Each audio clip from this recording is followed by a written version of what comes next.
வணக்கம். ஆகாஷவாணி.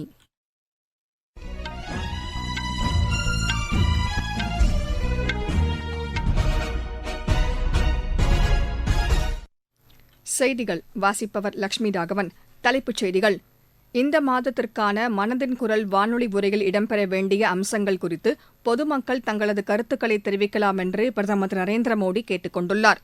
புதிய வகை கோவிட் தொற்று கண்டறியப்பட்டுள்ளதால் மாநிலங்களில் கண்காணிப்பை தீவிரப்படுத்துமாறு மத்திய அரசு அறிவுறுத்தியுள்ளது. நடப்பாண்டில் முத்ரா கடனுதவி திட்டத்தின் கீழ் 44 கோடிக்கும் மேற்பட்ட கடன்கள் வழங்கப்பட்டுள்ளதாக மத்திய நிதியமைச்சகம் தெரிவித்துள்ளது. சீனாவின் வடமேற்கு மாகாணங்களில் ஏற்பட்ட நிலநடுக்கத்தால் 110 பேர் உயிரிழந்தனர். அடுத்த ஆண்டு மார்ச் மாதம் தொடங்க உள்ள IPL கிரிக்கெட் போட்டியின் 17வது சீசனுக்கான வீரர்களின் ஏலம் இன்று துபாயில் நடைபெறுகிறது.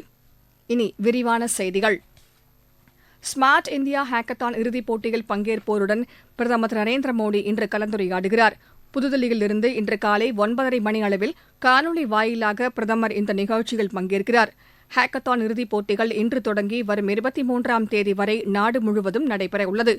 44,000 அணிகளைச் சேர்ந்தவர்களிடமிருந்து சுமார் 50,000த்திற்கும் மேற்பட்ட பரிந்துரைகள் பெறப்பட்டுள்ளன.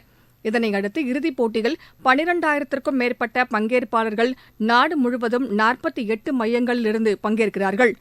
1282 அணிகள் இந்த ஆண்டு ஹேக்கத்தான் இறுதிப் போட்டிக்காக தேர்வு செய்யப்பட்டுள்ளது. விண்வெளி தொழில்நுட்பம், நவீன கல்வி, பேரிடர் மேலாண்மை, ரோபோ மற்றும் ட்ரோன்கள் பயிற்சி, பாரம்பரிய கலாச்சாரம் உள்ளிட்ட கருப்பொருளுடன் ஹேக்கத்தான் இறுதிப் போட்டிகள் நடத்தப்படுகின்றன. பிரதமரின் மனதின் குரல் மாதாந்திர வானொலி உரையில் இடம்பெற வேண்டிய அம்சங்கள் குறித்து பொதுமக்களிடமிருந்து கருத்துக்கள் வரவேற்கப்படுவதாக பிரதமர் திரு நரேந்திர மோடி கூறியுள்ளார். இந்த மாதத்திற்கான மனதின் குரல் நிகழ்ச்சி வரும் 31ஆம் தேதி அகில இந்திய வானொலியில் ஒலிபரப்பாக உள்ளது. 108வது நிகழ்ச்சியாக இந்த உரை இடம்பெறவுள்ளது. இதுகுறித்து சமூக வலைதளத்தில் பதிவிட்டுள்ள பிரதமர், இந்த முறை இளையோர்களின் மனதை கவரும் திறன் இந்தியா முக்கிய தலைப்பாக இடம்பெற இருப்பதால் அது குறித்த கருத்துக்களை தெரிவிக்குமாறு கேட்டுக் கொண்டுள்ளார். நமோ செயலி மற்றும் மை கவ் இணையதளம் மூலம் மக்கள் தங்களது கருத்துக்களை தெரிவிக்குமாறு பிரதமர் கேட்டுக் கொண்டுள்ளார். மத்திய சுகாதாரத்துறை அமைச்சர் திரு மன்சுக் மாண்டவியா மாநில சுகாதாரத்துறை அமைச்சர்களுடன் நாளை ஆய்வு மேற்கொள்கிறார். கோவிட் உட்பட சுவாசக் கோளாறால் ஏற்படும் பாதிப்புகள் அதிகரித்து வருவதை அடுத்து இந்த ஆய்வுக் கூட்டத்திற்கு அழைப்பு விடுக்கப்பட்டுள்ளது. சுகாதார சேவை கட்டமைப்பு குறித்து இக்கூட்டத்தில் விரிவாக விவாதிக்கப்பட உள்ளது. இதற்கிடையே கேரளாவில் புதிய வகை தொற்றான JN1 கண்டறியப்பட்டுள்ளதால் கண்காணிப்பை தீவிரப்படுத்துமாறு அனைத்து மாநில அரசுகளுக்கும் மத்திய அரசு அறிவுறுத்தியுள்ளது. இது தொடர்பாக சுகாதாரத்துறை செயலாளர் திரு சுதான்ஷ் பந்த் மாநில அரசுகளுக்கு கடிதம் எழுதியுள்ளார். கோவிட் பரிசோதனைக்கு தேவையான உபகரணங்கள் போதிய அளவில் கையிருப்பில் இருப்பதை மாநில அரசுகள் உறுதி செய்யுமாறு அவர் அக்கடிதத்தில் வலியுறுத்தியுள்ளார். முதன்முறையாக JN1 தொற்று பாதிப்பு உறுதி செய்யப்பட்டதை அடுத்து மத்திய அரசு இந்த நடவடிக்கையை மேற்கொண்டுள்ளது. உள்ளூரில் உற்பத்தி செய்யப்பட்ட பொருட்களுக்கு குரல் கொடுப்போம் இயக்கத்திற்கு பொதுமக்கள் ஆதரவு அதிகரித்து வருவதாக பிரதமர் அலுவலக இணையமைச்சர் டாக்டர் ஜிதேந்திர சிங் கூறியுள்ளார். நாடாளுமன்ற தொலைக்காட்சிக்கு அளித்த பேட்டியில் இதனை அவர் தெரிவித்தார். உள்ளூர் பொருட்களின் உற்பத்தியை அதிகரிக்க வேண்டும் என்ற நோக்கில் பிரதமர் திரு நரேந்திர மோடி இந்த இயக்கத்திற்கு அழைப்பு விடுத்ததை அவர் சுட்டிக்காட்டினார். இதன் காரணமாக உள்ளூரில் உற்பத்தி செய்யப்படும் பொருட்களின் வர்த்தகம் வெகுவாக அதிகரித்துள்ளது என்றும் டாக்டர் ஜிதேந்திர சிங் தெரிவித்தார். ரிசர்வ் வங்கியின் இயக்குநர்கள் கூட்டம் நேற்று குஜராத் மாநிலம் ஏக்தா நகரில் நடைபெற்றது. ரிசர்வ் வங்கி ஆளுநர் திரு சக்தி காந்ததாஸ் தலைமையில் நடைபெற்ற இந்த கூட்டத்தில் பொருளாதார சூழ்நிலை குறித்து முழுமையாக ஆய்வு செய்யப்பட்டது. தில்லி மதுபான கொள்கை முறைகேடு தொடர்பாக அம்மாநில முதலமைச்சர் திரு அரவிந்த் கெஜ்ரிவால் நாளை மறுநாள் ஆஜராகுமாறு அமலாக்கத்துறை மீண்டும் சம்மன் அனுப்பியுள்ளது. ஏற்கனவே கடந்த நவம்பர் மாதம் 2ஆம் தேதி அமலாக்கத்துறை முன் ஆஜராக திரு கெஜ்ரிவாலுக்கு சம்மன் அனுப்பப்பட்டிருந்தது. ஆனால் அப்போது அவர் ஆஜராகவில்லை. நீங்கள் கேட்டுக்கொண்டிருப்பது ஆகாஷவாணியின் செய்தி அறிக்கை.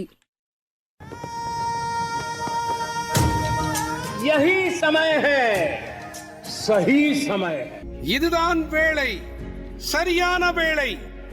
ஒவ்வொரு தேசத்தின் வளர்ச்சி பயணத்தின் போதும் தேசம் முன்வந்து புதிய உறுதிப்பாடுகளோடு முன்னேற்ற பாதையிலே பயணிக்கக்கூடிய அற்புதமான ஒரு வேளையும் பிறக்கும்.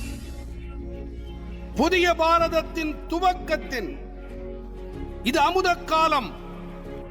இதுவே கோடானு கோடி நாட்டு மக்களுடைய உறுதிப்பாடாகும்.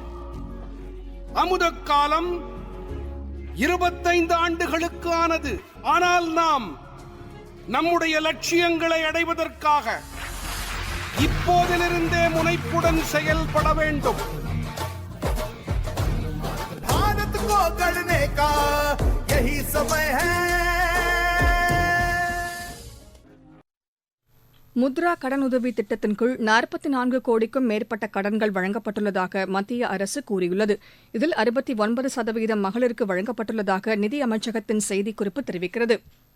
தமிழகத்தில் கனமழை வெள்ளத்தால் பாதிக்கப்பட்டுள்ள தூத்துக்குடி மற்றும் திருநெல்வேலி மாவட்டங்களில் மீட்பு மற்றும் நிவாரணப் பணிகளில் முப்படையினரும் கடலோர காவல் படையினரும் ஈடுபட்டுள்ளனர்.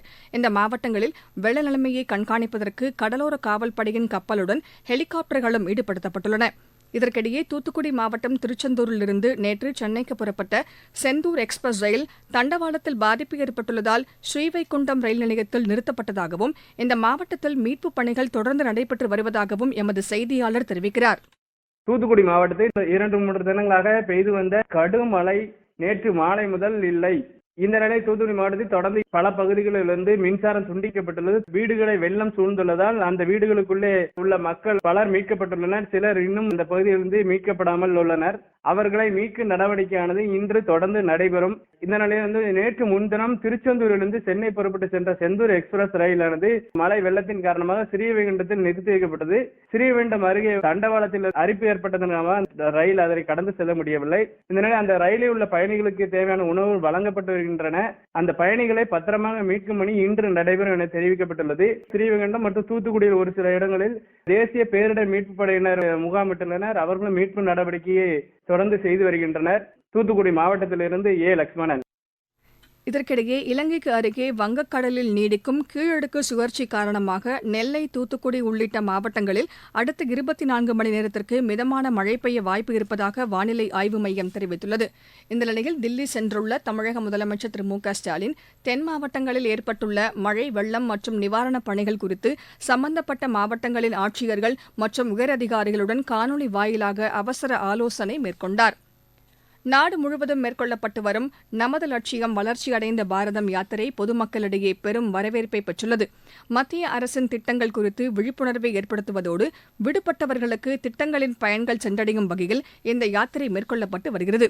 திண்டுக்கல் மாவட்டத்தில் நடைபெற்ற இந்த யாத்திரையில் பிரதமரின் விவசாயிகள் நலத்திட்டம் தங்களுக்கு பெரிதும் உதவிகரமாக இருப்பதாக விவசாயி ஒருவர் தெரிவித்தார். என் பேர் பரமசிவம். நான் கோபால்பட்டி பகுதியை சேர்ந்த ஒரு விவசாயி. எங்களுக்கு 2 ஏக்கர் நிலம் இருக்குது. பாரத பிரதமருடைய கிஷான் திட்டத்தின் அடிப்படையில் 4 மாதங்களுக்கு ஒரு முறை 2000 ரூபாய் எங்களோட அக்கௌண்ட்டில் பணம் வருது. அது எங்களோட விவசாய பணிகளுக்கு ரொம்ப உறுதுணையாக இருக்குது. விவசாய பொருட்கள் வாங்குறதுக்காக. அதுபோக இந்த பாரத கிஷான் திட்டத்தில் வரக்கூடிய கிரெடிட் கார்டு மூலியமாக வரக்கூடிய பணமும் எங்களுக்கு தனிநபர்கிட்ட அதிகம் வட்டி இதுக்கு வாங்கி தொழில் விவசாய பணி பார்க்குறத விட இந்த பணம் இதன் மூலியமாக கிடைக்கக்கூடிய பணம் எங்களுக்கு ரொம்ப பேருதவியாக இருக்குது. அதற்காக பிரதமர் அவர்களுக்கு மனமார்ந்த நன்றியை தெரிவிச்சுக்கிறேன். சீனாவின் வடமேற்கு மாகாணங்களான கான்ஷு மற்றும் கின்காய் மாகாணங்களில் நேற்று ஏற்பட்ட சக்தி வாய்ந்த நிலநடுக்கத்தால் 110 பேர் உயிரிழந்தனர். 200க்கும் மேற்பட்டோர் காயமடைந்தனர். ரிக்டர் அளவில் இது 6.2 பதிவானதாகவும் இந்த மாகாணங்களை ஒட்டியுள்ள பல்வேறு இடங்களிலும் கட்டிடங்கள் சேதமடைந்ததாகவும் அங்கிருந்து வரும் செய்திகள் தெரிவிக்கின்றன. இதனைத் தொடர்ந்து பாதிக்கப்பட்ட பகுதிகளில் மீட்புப் பணிகள் தொடர்ந்து நடைபெற்று வருகின்றன. மீட்பு மற்றும் தேடுதல் நடவடிக்கைகளை முழு வீச்சில் மேற்கொள்ளுமாறு அந்நாட்டு அதிபர் ஜி ஜின்பிங் அதிகாரிகளை கேட்டுக் கொண்டுள்ளார். விளையாட்டுச் செய்திகள். அடுத்த ஆண்டு மார்ச் மாதம் தொடங்க உள்ள IPL கிரிக்கெட் போட்டியின் 17வது சீசனுக்கான வீரர்களின் ஏலம் இன்று துபாயில் நடைபெறுகிறது.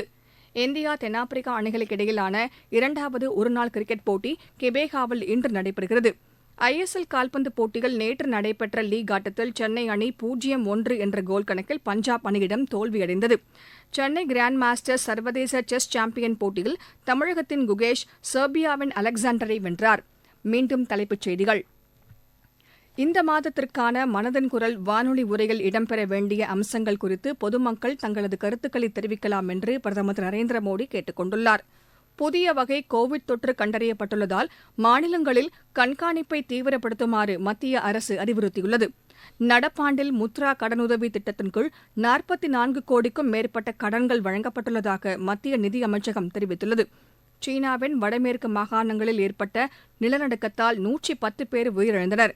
அடுத்த ஆண்டு மார்ச் மாதம் தொடங்க உள்ள IPL கிரிக்கெட் போட்டியின் 17வது சீசனுக்கான வீரர்களின் ஏலம் இன்று துபாயில் நடைபெறுகிறது. இத்துடன் இந்த செய்தி அறிக்கை நிறைவு பெற்றது.